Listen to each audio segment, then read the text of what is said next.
요한복음 20장부터는 우리가 부활하신 예수님에 대한 기사들을 다루게 되었습니다. 그래서 지난 시간에 우리가 예수님의 빈 무덤을 목격하고도 예수님의 부활을 깨닫지 못했던 여인들과 베드로와 요한에 대해서 말씀을 나누었습니다.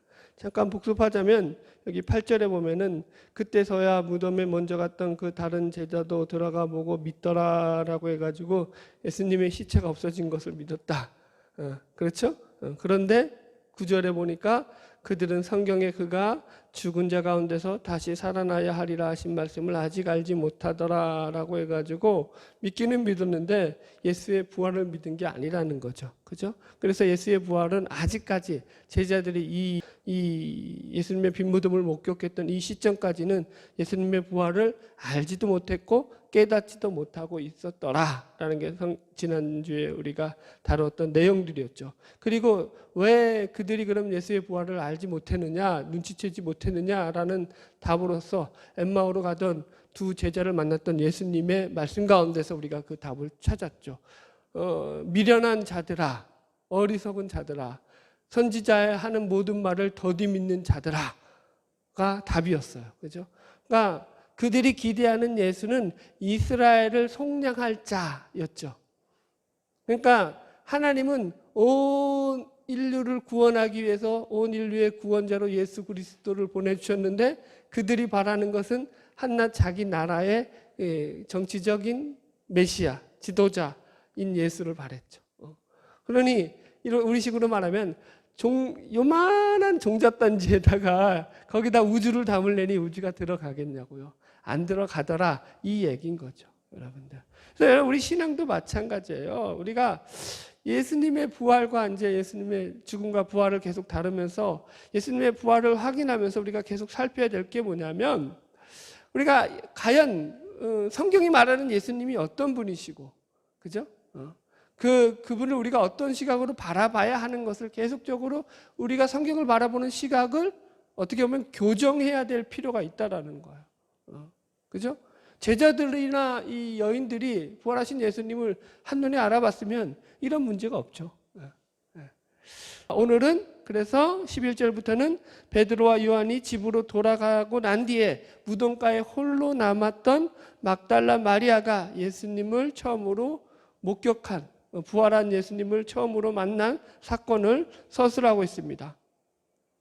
오늘 본문에서 제가 중심적으로 다룰 부분은 예수님의 빈 무덤을 보고 울고 있는 마리아의 모습과 또 하나는 그런 울고 있는 마리아의 모습을 향해서 천사들이 나타나서 여자여 어찌하여 우느냐라고 하는 이 천사들의 질문과 예수님도 마찬가지로 똑같은 질문을 하셔요.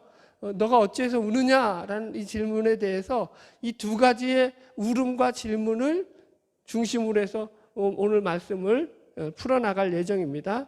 전체 스토리를 먼저 전개하면서 말씀 구절을 읽으면서 풀어보도록 하겠습니다. 우리 11절 말씀 같이 읽어봅시다. 마리아는 무덤 밖에 서서 울고 있더니 울면서 구부려 무덤 안을 들여다보니. 아멘. 여기 11절 보면 마리아는 무덤 밖에 서서 울고 있더니로 시작합니다. 여기서 이 마리아는 이 앞에서 두 제자에게 예수님의 빈 무덤을 알려주었던 막달라 마리아입니다. 그죠? 그래서 이 막달라 마리아가 제자들에게 예수님이 무덤이 비었다라는 것을 알려주고 나서 제자들을 따라서 다시 무덤가로 돌아왔을 것입니다. 그리고 베드로와 요한 이 두 제자가 예수님의 시신이 없음을 확인하고 집에 돌아간 뒤에 마리아는 이제 예수님의 시신이 없어진 것을 보고 울고 있었다라는 그런 소리입니다. 참고로 다른 공간 복음서들을 보면 지금 요한복음에 나오는 것처럼 이 막달라 마리아가 부활하신 예수님을 만난 이 사건을 기록하고 있지 않습니다. 여인들이 부활하신 예수님을 만난 것으로 그렇게 이야기하고 있고 그저 마가복음에만 예수님께서 부활 후에 만났던 여인들 가운데 처음으로 만난 여인이 막달라 마리아였다라고 이렇게 밝히는 정도예요. 여러분 읽어드리진 않아도 여러분들 그래서 우리가 이제 그 부분은 이제 나중에 가서 비교할 거고요. 지금 막달라 마리아가 그래서 누구냐에 대한 정보들을 우리가 좀 확인해 봐야 돼요. 누가복음 8장 1절로 3절 가볼까요? 누가복음 8장 1절로 3절. 누가복음 8장 1절로 3절입니다. 막달라 마리아가 누구냐면은 여기 뭐 3절까지도 읽을 필요 없겠네요. 1절로 2절만 읽읍시다. 시작. 그 후에 예수께서 각 성과 마을에 두루 다니시며 하나님의 나라를 선포하시며 그 복음을 전하실새 12 제자와 함께하였고 또한 악귀를 쫓아내심과 병고침을 받은 어떤 여자들 곧 7 귀신이 나간 자 막달라인이라 하는 마리아와, 그래서 또 그 뒤에 어떤 여인들 나오죠. 그래서 지금 여기 누가복음 8장에 나오는 7 귀신 들렸다가 고침받은 막달라인이라고 불리는 마리아가 지금 막달라 마리아예요. 성경에서 나오는 이 막달라 마리아. 그 외에 뭐 그냥 이 잘못된 그런 루머들이 뭐냐면 막달라 마리아가 예수님께 옷값을 깨뜨려 향유를 부어드렸던 여인이라든가 뭐 하여튼간 이상한 얘기들을 많이 해요. 그건 다 잘못된 정보예요. 그 실제적으로 성경에서는 그렇게 그들이 막달라 마리아라고 지칭하고 있지 않아요. 그건 지어낸 이야기라고 생각하면 돼요. 오직 막달라 마리아는 딱 지금 여기 누가복음 8장과 그 다음에 예수님의 죽음과 부활을 목격하는 여인들 가운데 나오는 이름으로서만 등장한다고요. 거기 외에 없어요. 더 저기다 첨가하면은 뭐예요? 이단인 줄 아세요. 성경에 없는 얘기를 하면 안 되죠. 그러면 우리가 이제 이렇게 물어야죠. 왜 요한복음에만 이렇게 막달라 마리아가 등장하느냐라는 거예요. 다른 복음서에서는 여인들이라고 예수님의 부활을 목격했던 그런 명칭들이 나오는데 왜 요한복음에만 이렇게 특별히 막달라 마리아가 예수님의 부활을 목격한 사건만 기록하고 있느냐? 제가 이것을 지난주에 뭐라고 했냐면 목격자의 증언 방식이라고 표현을 했어요. 그죠? 그래서 이 목격자의 증언 방식이라는 서술 기법을 들어가지고 요한은 생생하게 그 사실을 기록하는 것에 중점을 뒀다고 했습니다. 그래서 이 부활의 사건도 마찬가지예요. 이 부활 사건을 가장 잘 목격한 증인이 누구라고요? 막달라 마리아라고요. 그래서 이 가장 예수님의 부활을 최초로 목격했고 가장 확실하게 목격했던 이 막달라 마리아의 증언을 토대로 해서 지금 요한복음은 기록되고 있다라고 보시면 돼요. 자, 여기에 대한 좀 보충 더 설명을 드리면 만약에 어떤 사건을 기록한다고 할 때에 그 사건에 대해서 작가의 어떤 작가적 시점에 따라 가지고 그 작가적 시점이 어디에 있느냐에 따라서 똑같은 내용도 완전히 달라질 수가 있다고요. 예를 들어서 이제 이런 어떤 이 폭력 사건에 대한 식당에서 어떤 싸움이 일어났어요. 그걸 갖다가 만약에 우리가 서술을 한다고 합시다. 그냥 개괄적인 서술을 해서 이 경찰서에 가서 이제 증인들이 증언을 하는 거예요. 그럼 대부분의 서술이 이렇게 나와요. 예를 들어서 이제 식당에는 40살 먹은 주인 아주머니 한 분이 있고 거기에서 또 아르바이트라는 청년 하나가 있고 식당 종업원. 그 다음에 이제 손님들이 6이 있었어요. 총 그럼 몇 명이 되는 거예요? 8명. 그죠? 그런데 갑자기 그렇게 술을 먹고 있었는데 거기 식당에서 갑자기 옆 테이블 2 테이블에 나눠서 손님들이 있었는데 싸움이 나가지고 둘이 싸움이 붙어가지고 한 사람이 당한 거예요. 대부분 이제 이런 객관적인 진술이 오겠죠. 그런데 이제 거기 속에서 이 구체적인 증인의 진술로 들어가면 이 내용은 아주 또 다른 내용으로 바뀌어집니다. 어떻게 각색이 되느냐? 예를 들어서 가해자 A와 피해자 B가 있다고 합시다. 자, 가해자 A라는 사람이 화장실에 술을 먹다가 이제 볼일을 보러 갔어요. 가는 도중에 이 B가 나오다가 술 취한 B가 그만 A라는 사람을 제대로 못 보고 어깨빵을 쳤네요. 술 취했는데 그런데 사과하겠어요? 못하겠어요? 못하죠. 제정신이 아니니까 사과를 안 했단 말이에요. 그래서 이 A는 정신이 좀 멀쩡한 상태에서 기분이 나빴죠. 그리고 볼일을 보고 나오는 거예요. 나오다가 이제 자기 자리로 가는데 그 자기 자리로 가려면 이 B의 테이블을 지나가요. B가 있는 그 테이블을 지나가는데 이 B가 술 취한 김에 정신없이 또 그가 지나가는데 다리를 그냥 못 모르고 옆으로 쫙 뻗어버렸네. 거기에 A가 걸려 넘어진 거예요. 근데 뭐 B는 잘못한 게 있다고 생각해요? 없다고 생각해요? 없다고 생각하는 거죠. 사과를 안 했죠. 그러니까 뿔 따고 가는 A가 어떻게 했겠어요? B를 두들겨 패서 A는 가해자, B는 피해자가 된 거죠. 자, 보세요. 사건을 어떻게 보느냐에 따라서 내용이 확 달라지더라는 거예요. 이해하셨죠? 여러분. 지금 제가 이 얘기를 왜 해드려요? 요한복음을 다른 복음하고 이렇게 관점에서 다르게 볼 수 있다는 거예요. 다 그게 다른 것이 아니라. 그래서 요한은 지금 막달라 마리아라는 그 여인의 예수님의 부활 사건을 목격했던 그 여인의 증언을 토대로 해서 기록되고 있다라고 보시면 돼요. 자, 보세요. 자, 20장 11절 다시 읽어갑시다. 막달라 마리아는 무덤 밖에 서서 울고 있더니, 이렇게 나와요. 이 무덤 밖에 서서 울고 있다라고 할 때 이 울다라는 말이 헬라어로 보면은 원어적으로 이게 조용히 눈물을 흘리는 게 아니라 아주 펑펑 소리내서 큰 소리로 우는 거예요.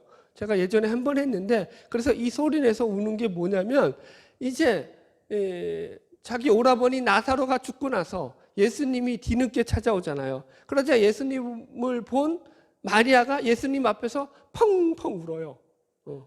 예수님 일찍 왔으면 내 오라버니가 죽지 않았을 텐데 하면서 펑펑, 이제 거기서 울다라는 표현이 펑펑 소리내서 막 뭐라 그러죠? 그걸 갖다가 곡을 한다 그러죠. 지금 그런 울음이에요. 여기서도 마찬가지예요. 이게 지금 통곡하는, 큰 소리로 소리내서 막 그냥 애절하게 우는 울음이에요. 그냥 뭐 소리도 안 내면서 흐느껴 우는 그런 자그마한 울음이 아니라. 자, 계속 나가봅시다. 12절 시작. 흰옷 입은 두 천사가 예수의 시체 뉘었던 곳에 하나는 머리편에 하나는 발편에 앉았더라. 예. 그래서 이 천사들의 현현에 대해서도 사복음서가 다 기록하고 있지만 조금씩 차이가 있어요. 그러니까 누가복음과 요한복음은 천사가 둘이라고 나와요. 지금 본문처럼. 근데 마가와 마태는 하나로 나와요. 제가 그냥 해당 본문들을 읽어드릴게요. 마태복음 28장 2절로 3절. 그 형상이 번개 같고 그 옷은 눈같이 흰 옷을 입은 주의 천사. 단수로 되어 있어요. 그 다음에 마가복음 16장 5절. 흰 옷을 입은 한 청년이라고 나와요. 누가복음 24장 4절. 찬란한 옷을 입은 두 사람. 이렇게 나와요. 그러니까 누가복음하고 요한복음은 두 명의 천사라고 나오고, 그런데 마태, 마가는 한 명이 나와요. 이것도 왜 그러냐? 여러분, 이게 그러니까 복음서가 틀렸지 않나? 이게 다 각색해서 잘못 짜맞춘 거 아니냐? 그렇게 생각할 필요가 없듯이 아까 제가 설명드렸듯이 기록하려는 저자의 이 관점에 따라서 얼마든지 이렇게 기록된다고요. 지금 누가와 요한은 무덤 주위의 사실에 대한 상세한 기록들을 했다고요. 이해하셨죠? 반면에 마태와 마가는 그거는 별로 관심이 없어요. 무덤이 몇 명이 있었냐? 그래서 이건 관심이 없고 이 천사들이 나타나서 여인들에게 말을 했다라는 것만 관심이 있어요. 그러니까 한 명이나 두 명이냐는 신경을 안 쓴다고요. 이해하셨죠? 예. 자, 13절 계속 읽읍시다. 시작. 천사들이 이르되 여자여 어찌하여 우느냐? 이르되 사람들이 내 주님을 옮겨다가 어디 두었는지 내가 알지 못함이니이다. 예, 이제 드디어 울고 있는 마리아를 향해서 천사들이 너 어찌하여 우느냐라고 묻고 있는 장면입니다. 그래서 이 부분만 보면 우리는 이 마리아의 울음을 통해서 그녀가 얼마나 주님을 사모했으며 주님을 열심히 쫓아다녔고 그분의 말씀에 심취해 있었는지에 대해서 우리가 짐작을 할 수가 있습니다. 한마디로 주님을 열심히 따르는 그 열심에 있어서 다른 제자들 못지않게 열심에는 특심이었다라는 것이 지금 이게 마리아가 울음을 우는 것으로서 지금 대신 표현해주고 있는 거예요, 여러분. 그러나 지금 본문에서 우리가 더 중요하게 살펴야 할 내용은 뭐냐면 지금 이 본문이 그래서 마리아가 주를 향한 열심히 있었다, 마리아가 주를 향하여 주를 사모하는 마음이 있었다를 증명하려는 게 아니라고요. 이 성경은 여러분들 이 말씀의 본질은 뭐냐면 지금 두 천사가 나타나서 이 마리아에게도 어찌하여 여자여 어찌하여 우느냐라고 하는 이 질문에 있다고요. 사람의 말에는 사람의 말과 행동은 그렇게 중요하지 않아요. 여러분. 자, 그리고 그 뒤에 또 예수님도 그게 천사만 묻고 만 게 아니라 여기 보세요. 몇 절에 나와요? 15절. 읽읍시다. 앞에만. 시작. 예수께서 이르시되 여자여 어찌하여 울며 누구를 찾느냐 하시니 예수님도 지금 또 묻고 있다고요. 아까 앞에서 천사들이 물었던 질문을 똑같이 한다고요, 여러분들. 그러니까 이게 무슨 얘기냐면은 그녀가 이해한 예수 그리스도와 성경이 설명하고 있는 예수 그리스도가 얼마나 다른지에 대한 비교라고요. 확 와닿지는 않는데 이제 와닿을 거예요. 제가 이제부터 설명을 드리면. 그러니까 성경이 말하는 예수, 우리가 믿는 예수와 거리감이 얼마나 있는지를 확인하라는 거예요.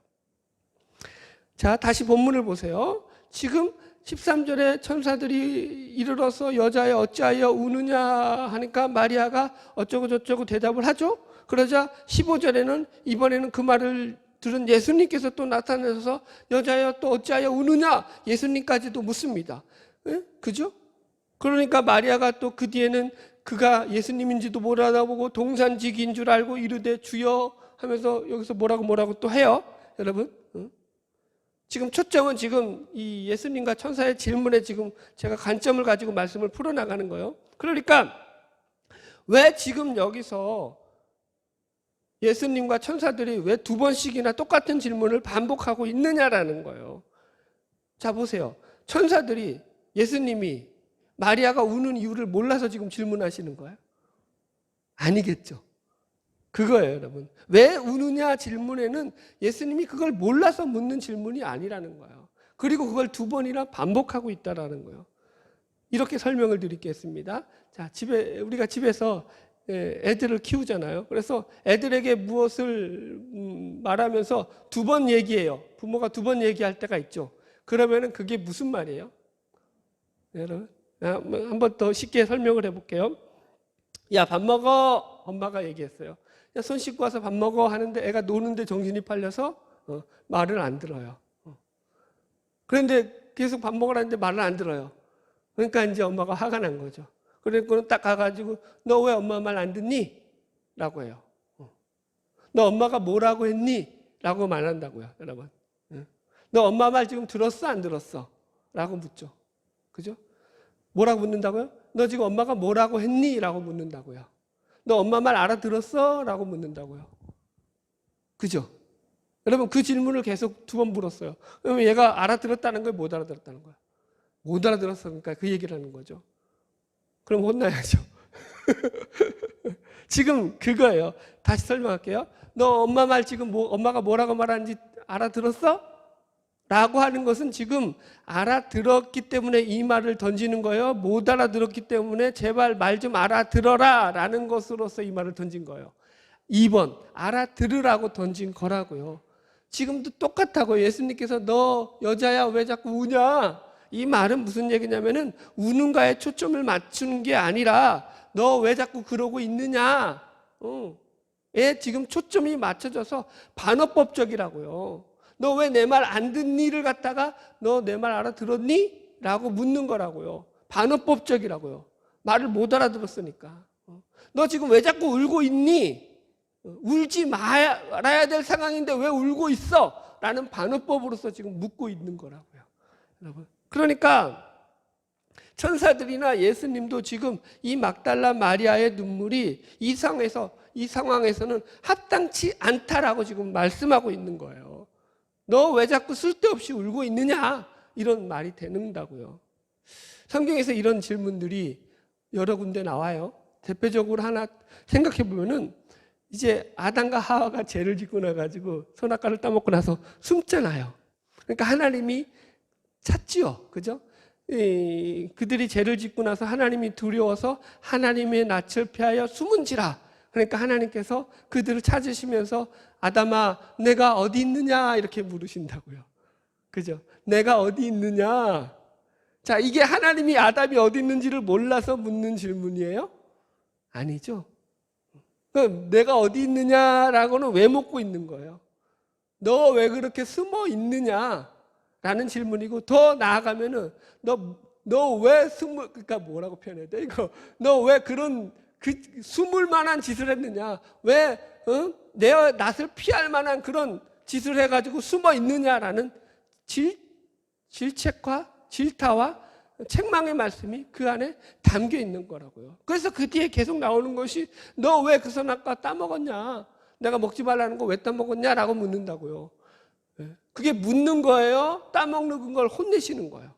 혼내시는 거라고요. 이해하시겠죠? 몰라서 지금 물으시는 게 너 따먹었냐 안 따먹었냐? 솔직히 얘기해.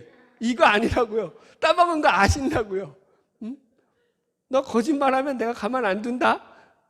이건 아니라고요. 아신다고요, 다. 우리는 모르니까 자식들한테 확인하죠. 너 솔직히 말해. 거짓말하면 내가 가만 안 둬? 그러면서 확인을 하는데 하나님은 확인할 필요가 없으시다고 다 안다고요. 거기서 질문은 뭐예요? 그에게 어떤 답을 찾으려는 질문이 아니라 그의 잘못을 책망하시면서 지적하시면서 그죠? 그런 분위기로서 하시는 질문이라고요. 왜 그렇게 고집을 피우느냐 이거죠. 지금 왜 우느냐. 그러니까 성경에서 하나님의 질문은 전부 다 반어적으로 생각할 것들이 엄청 많아요. 이런 것들이 성경에 많이 나오잖아요. 그죠? 여러분. 그래서 왜 우느냐라는 것을 제가 제 식으로 조금 더 각색을 해서 이걸 표현해 봤어요. 여자야 왜 우느냐? 누구를 찾느냐라는 예수님의 말씀을 각색한 거예요. 너에게 정녕 슬픈 것이 무엇이냐? 내가 정녕 예수의 죽은 시체를 못 찾아서 슬프다는 것이냐? 그럼 예수의 시체로 너가 예수의 시체를 찾아서 예수의 시체가 바로 이곳에 누워 있었다면 너는 기뻐했을 것이란 말이냐? 너가 찾고 있는 존재가 어떤 존재란 말이냐? 도대체 너는 누구를 찾고 있단 말이냐? 너는 죽은 예수의 시체를 찾고 있는 것이냐? 아니면 부활한 예수를 찾고 있는 것이냐? 너가 가진 신앙이 뭔지 아느냐? 네 감정에 치우쳐 앞세우는 것이 신앙이 아니다. 너가 나를 찾는다고 하면서 정작 내가 너에게 일렀던 그 모든 얘기들, 내가 너에게 알려줬던 그 모든 말들은 다 어디다가 엿바꿔먹고 팔아먹고 도대체 나를 어떻게 찾고 있는 것이냐 말이냐가 된다고요. 지금 예수의 시체가 없어진 것을 보고 울었다, 아주 그것을 대성통곡했다는 것은 반대로 말하면 예수의 시체를 찾으면 기뻐한다는 소리냐는 거예요. 그 얼마나 우스운 소리냐고요. 그죠? 그러면 여러분 여기서 신앙적인 질문을 해야 되는 거예요. 이 질문 속에 기독교의 이 신앙이 무엇인지에 대한 선명한 분명한 그 정체성이 드러난다고요. 여러분 기독교는 예수 그리스도의 십자가와 부활을 기초로 해서 세워진 종교입니다. 그래서 이 십자가와 부활로 인해서 어떻게 죄와 사망으로 멸망받을 수밖에 없었던 그 영혼이 구원을 받았으며 어떻게 영원한 생명을 누리게 되었는가를 설명하고 있습니다. 그래서 성경은 어떻게 설명하냐면 우리가 아직 죄인 되었을 때에 그리스도 예수께서 우리를 위하여 죽으심으로 하나님께서 우리에 대한 자기의 사랑을 확증하셨다라고 설명한다고요. 우리가 의로울 때, 우리가 의인 되었을 때, 우리가 선할 때에 예수가 우리를 위해서 죽은 게 아니라고요. 절대로. 우리가 죄인 되었을 때에, 우리가 그를 모를 때에, 그를 외면할 때에 그분이 우리를 찾아와서 우리를 위해 죽어주심으로 우리의 구원이 이루어졌다라는 거예요. 이게 기독교의 핵심이라고요. 지금 마리아의 처지를 우리가 다시 한번 돌아볼게요. 이 생각을 가지고 마리아는 예수 그리스도의 시체를 찾으러 왔고 그 시체의 향품을 바르고자, 즉 장례를 치르고자 예수님의 장례를 치르러 찾아온 거예요. 다른 말로 하면 예수 그리스도에 대한 사랑하는 마음은 있었지만 예수 그리스도에 대한 믿음과 소망은 없었다고요. 여러분 이것이 사실은 죄인된 모든 인간이 처한 실존이라는 거예요. 부활하신 예수님을 만나지 못하는 한 죄인된 인간은 모든 인간이 그 죽음으로 끝을 맺는다라는 거예요. 죽음밖에 답이 없는 거예요. 죽음이 마지막인 거예요. 죽음 뒤에는 다른 게 없는 거예요. 죽음 앞에 애곡과 절망과 슬픔밖에 없는 거죠. 지금 마리아처럼. 그래서 마리아가 지금 애통하는 거잖아요. 아직까지 예수님의 부활을 경험하지 못한 인간의 실존이 바로 뭐라고요? 통곡이고 애통이다. 지금 성경은 그렇게 얘기하는 거죠. 그러니까 부활하신 예수님을 실체를 대면하면서도 그분이 부활한 존재라는 것을 갖다가 뭐예요? 인식하지 못하고 있었다라는 거예요.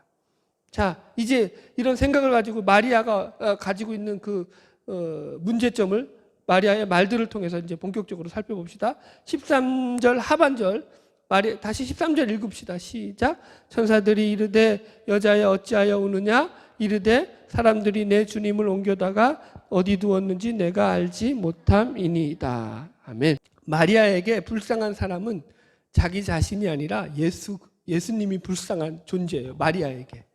지금 자기를 위해 우는 거예요? 예수를 위해 우는 거예요? 예수를 위해 우는 거라고요. 그러니까 무슨 얘기냐면 이것은 아직까지 자기가 누군지, 예수가 누군지를 제대로 신앙적으로는 하나도 파악하고 있지 못한 상태라는 거예요. 여러분. 앞에서도 설명했지만 마리아는 지금 인간의 죽음으로 말미암은 절망 앞에서 통곡하는 거거든요. 마리아는 예수님도 이 사망에서 자유로울 수 없다라고 생각했다라는 거예요. 아무리 예수라고 할지라도 이 사망에서 살아나는 것은 불가능하다. 그러니 이런 그녀의 생각 속에서 그녀가 생각할 수 있는 최대한의 그 기대할 수 있는 기대는 뭐냐면, 그래, 예수님의 장례라도 최소한 내가 잘 치러드려야겠다라는 인간적인 도리와 그 연민이 최고였다라는 거예요. 시신이라도 온전하게 보존했으면 하는 생각밖에 없더라는 거죠. 여러분. 그래서 예수가 없어진 시신 앞에서 마리아는 통곡할 수밖에 없었더라라는 것이 지금 본문의 증언이죠. 자, 여기서 우리도 우리의 현실 앞에 답답한 문제에 대해서 이런 질문을 던질 수 있어야 되는 거예요. 똑같이 적용시킬 수 있어야 돼요. 우리 아이가 문제가 많아요. 우리 집안이 별로 안 좋아요. 가정 형편이 어려워요. 또 코로나로 인해서 사업이 안 돼요. 뭐 이런 여러 가지 이유들이 우리 현실 앞에 부딪힐 수 있습니다. 물론 현실을 무시할 수 없죠. 당연히 우리가 현실 앞에서 힘들어하는 거야. 당연히 그럴 수 있습니다. 그러나 우리가 분명히 알아야 될 것은 우리는 절대 현실에 매몰되어서 살아가는 존재는 아니라는 거예요. 신자라는 존재 자체가.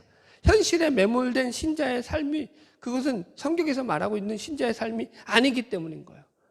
여러분, 현실에 매몰되어 있으면 마리아가 지금 부활하신 예수를 바라보고도 알아보지 못하고 통곡했던 것과 같은 똑같은 그런 모습으로밖에 가지지 못한다고요. 거기에 아무리 예수의 시체를 찾으려고 해도 거기에는 답이 없죠. 예수의 시체를 찾는다고 거기에 기독교에 답이 생기나요? 안 생긴다고요. 자, 14절 계속 읽어봅시다. 시작.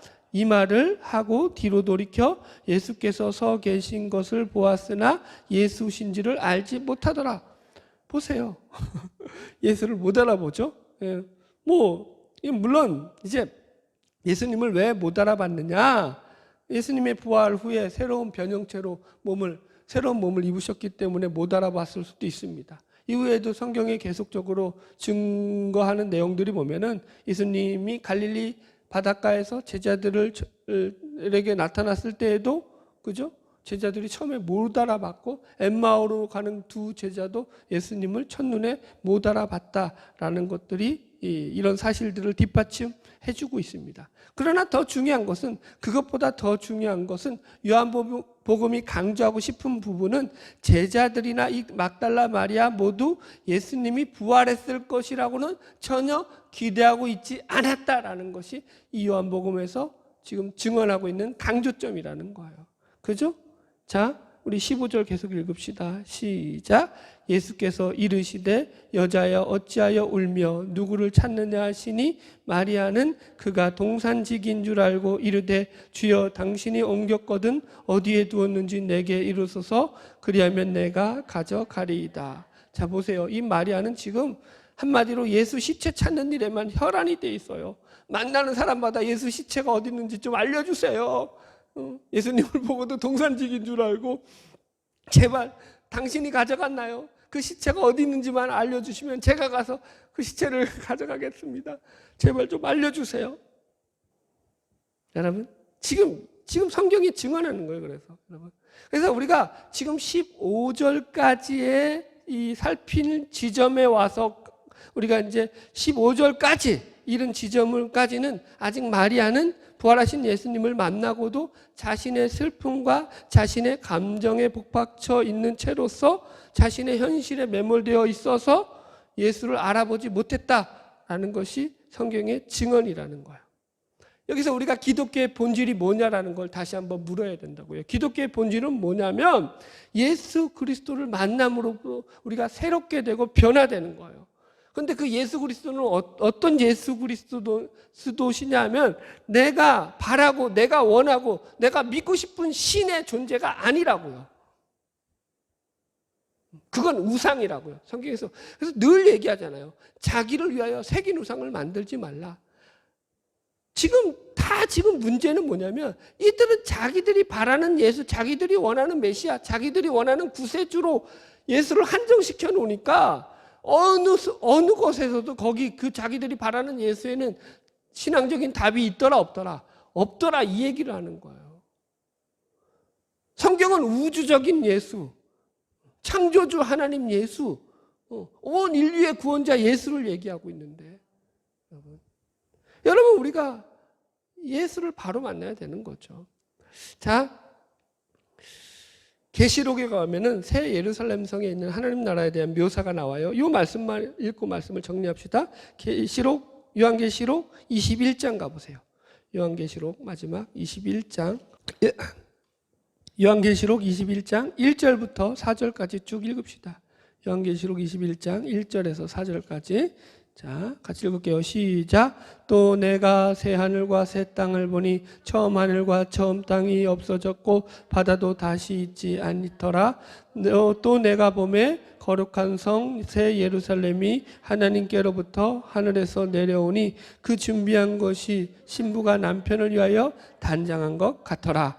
내가 들으니 보좌에서 큰 음성이 나서 이르되 보라 하나님의 장막이 사람들과 함께 있음에 하나님이 그들과 함께 계시리니 그들은 하나님의 백성이 되고 하나님이 친히 그들과 함께 계셔서 모든 눈물을 그 눈에서 닦아주시니 다시는 사망이 없고 애통하는 것이나 곡하는 것이나 아픈 것이 다시 있지 아니하리니 처음 것들이 다 지나갔음이노라. 아멘.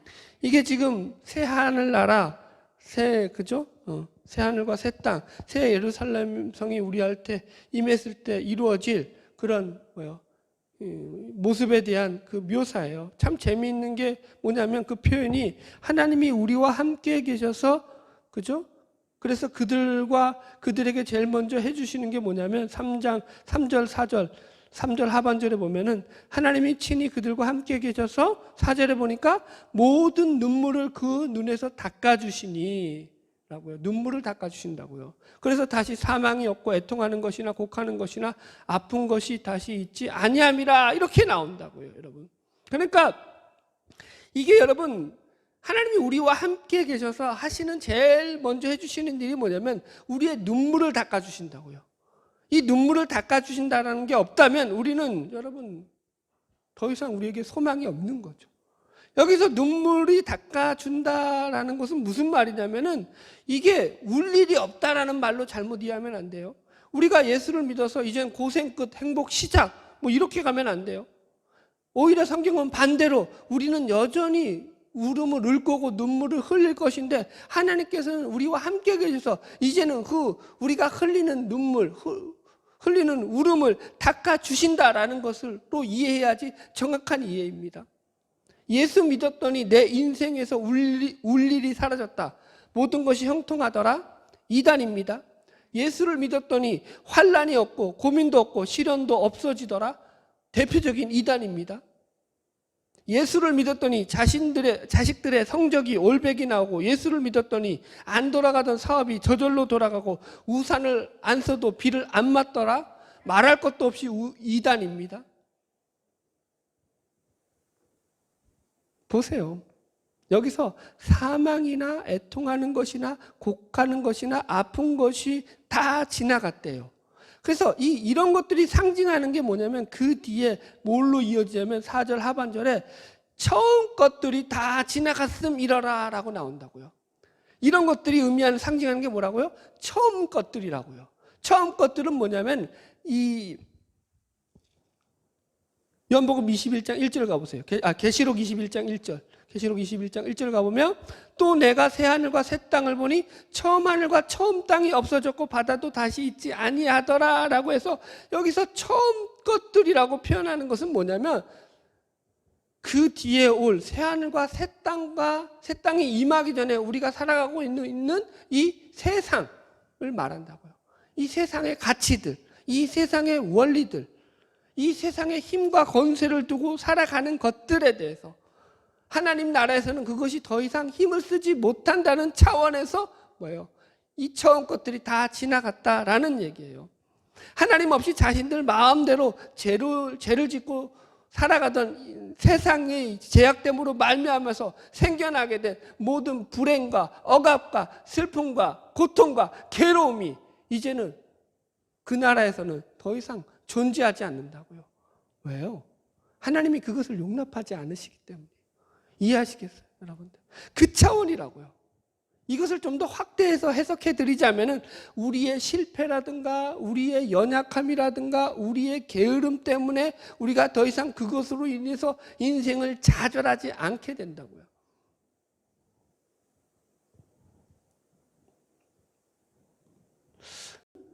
우리가 이 세상을 살 동안에는 이 세상 안에서는 물론 우리 연약함 때문에 눈물을 흘리죠. 어려움을 당해요. 고통도 당하고 우리의 게으름도 마찬가지고 우리는 넘어지고 실패할 수 있습니다. 그런데 우리 신자는 걱정하지 않는다고요. 염려하지 않는다고요. 왜요? 우리의 눈물을 닦아주시는 분이 계시기 때문이라고. 그분이 하나님이시기 때문이라고. 그거라고요.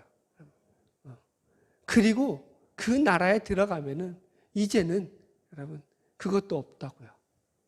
그 나라에서는 여러분 세상 것들이 더 이상 세력을 가시하고 억압하거나 착취하거나 죄의 종노릇하게 만드는 일들을 행사할 수 없는 나라가 된다고요.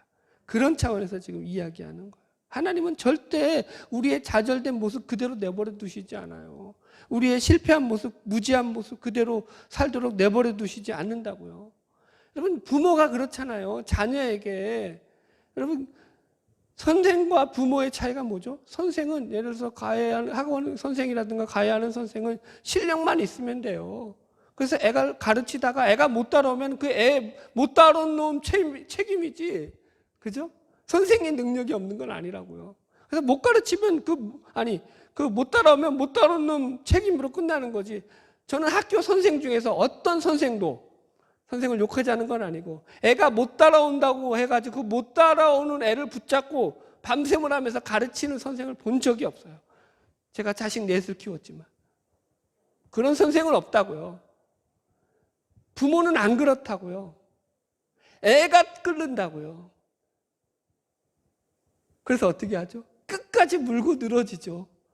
그게 부모라고요. 다르다고요. 하나님은 우리의 선생이 아니라고요. 부모시라고요. 그 말씀하는 거예요. 자, 이제 말씀의 이 본문을 갖다가 예수님의 질문을 다시 정리하면서 말씀을 마치도록 하겠습니다. 예수님이 여자야 어찌하여 우느냐? 내가 누군 줄 아느냐? 라는 질문은 누구를 찾느냐라는 그 질문은 너가 현실 속에만 갇혀가지고 왜 정말 바라봐야 될 세상을 바라보지 못하고 있느냐라는 안타까운 질문이기도 하신 겁니다. 그죠, 여러분? 너가 누구를 찾느냐라는 것에 대하여 우리는 이제 너무나 잘 알고 있죠. 내가 곧 길이요 진리요 생명이니 나로 말미암은 자는 아버지께로 올 자가 없다. 나는 부활이요 생명이니 나를 믿는 자는 죽어도 살겠고 살아서 나를 믿는 자는 영원히 죽지 아니하리니 내가 이것을 믿느냐? 가 답이라고요. 우리의 생명이 되시고 부활이 되시고 진리가 되시고 여러분 우리의 모든 것이 되시는 분이시 바로 예수 그리스도이심을 믿으시기 바랍니다. 여러분, 우리가 그런 분을 믿고 있다고요. 네, 여러분들. 그러니까 우리는 물론 질그릇에 보배를 담았잖아요. 뭐 질그릇이야 커지겠냐마는, 여러분, 키운다는 얘기가 아니라 거기다가 보배를 담으려면 깨끗하게 씻어야 되는 일들이 우리에겐 계속 필요한 거예요.